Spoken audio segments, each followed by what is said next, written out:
Welcome back to the Several Minute Power Hour. I've noticed something.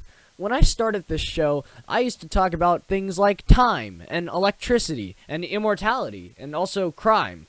But I realized recently I've started to digress into more anecdotal subjects, like Twilight.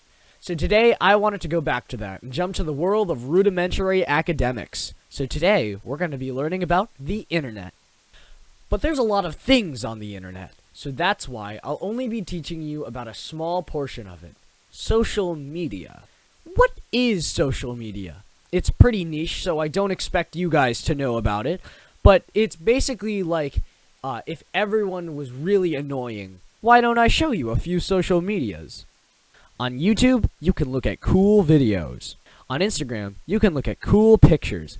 On Snapchat, you can look at bad things. On Twitter, you can look at bad things. On TikTok, you can look at bad things. So clearly the internet is not a good thing, and we should get rid of it.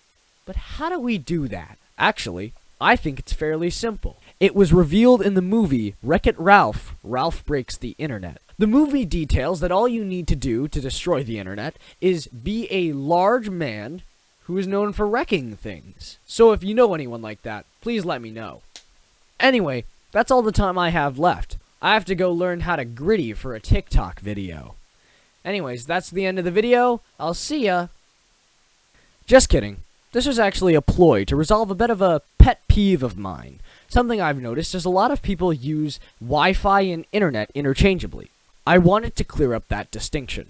Wi-Fi is just a type of connection to the internet. There's a few different ways to connect to the internet, namely Wi-Fi, but there's also other things like your mobile service provider, which is on your phone, so Verizon or T-Mobile, or Ethernet, which is a wired connection, or even Bluetooth, as some devices can share internet over Bluetooth. The internet is what you're connecting to. It's the online world, it's the websites, it's your social media. Wi-Fi does not necessarily equate to an internet connection. For example, some printers use a Wi-Fi signal to connect to other devices. However, if you were to connect to this printer Wi-Fi signal, you would not have access to the internet. So in the scenario that you're unable to load a website on your computer, if it says that you're not connected to Wi-Fi, by definition, yes, you do not have an internet connection. But that doesn't mean that the internet doesn't work. It means that you don't have a connection to the Wi-Fi. The issue is not the internet, but your connection to it. However, this can go the other way. For example, if you were to connect to a Wi-Fi that you needed to sign into, you could be connected to a Wi-Fi signal, but you would not have access to internet. This also plays into the speed of your internet, or how good or bad it is. This boils down to factors that come from the Wi-Fi and internet. Wi-Fi signals are inherently subjected to interference because they're wireless. So if your internet router is in another room or is far away, that'll affect how data is transferred between your device and the router. On the other hand, the actual speed of your internet is determined by your ISP, or your internet service provider, or how many people are using your internet.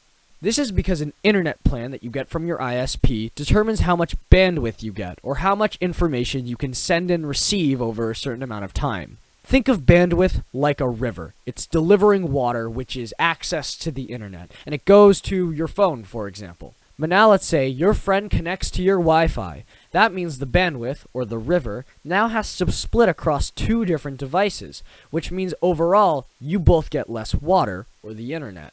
However, in most cases, most people have enough bandwidth that this doesn't affect them.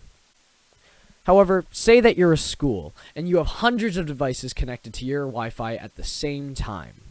That means that there are hundreds of splits in the river, and unless the initial bandwidth is very large, that means everyone gets a small stream. Therefore, you have slow internet. I should note that on some weaker devices, such as low-end Chromebooks, the issue isn't always the connection to your Wi-Fi or the speed of your internet. Sometimes, it's just that it can't handle the information that it's receiving, and that just means that your computer is slow. So that's the difference between the Wi-Fi and the internet. Maybe next time I'll tell you the names of cables, such as the flat charger, which is known as USB-C. This is the only time I will ever teach you anything, so hopefully none of this flew over your head. Anyway, I'm gonna go tend to my bone collection. Don't do anything I wouldn't do. Farewell!